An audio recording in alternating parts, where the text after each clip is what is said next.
The first assembly that we're going to put together is the crankshaft and prop hub and its associated gears and bearings.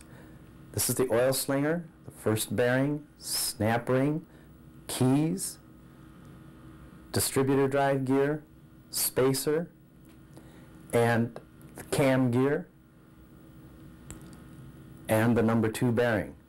The gears will be placed in the oven at about 400 degrees while we assemble the keys. The first key is tapped into place, and this is for the distributor drive gear and the cam drive gear. The other key will be saved for later. Now we're using assembly grease on the number 2 bearing. It's important that this bearing be oriented in the proper direction. And that means the little pinhole will be towards the flywheel end of the engine.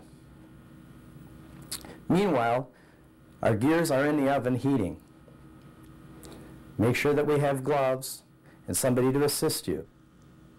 Just align the keyway and push the hot gear in place.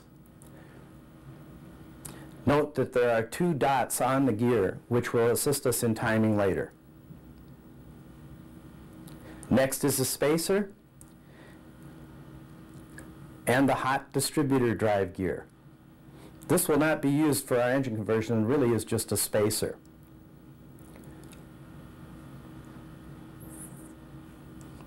Finally, the snap ring is put in place that retains this minor assembly.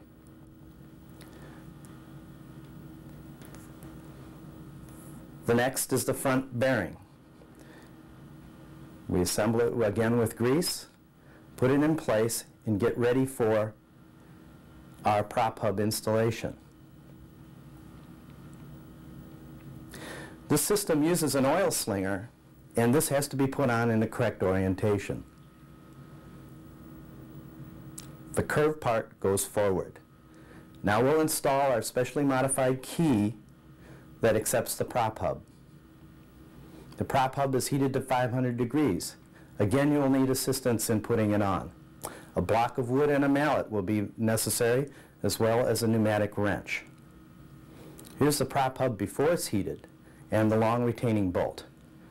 Just orientate the hub, work quickly, a few taps, and it should be home. Now we use a pneumatic wrench here just to set the bolt in place.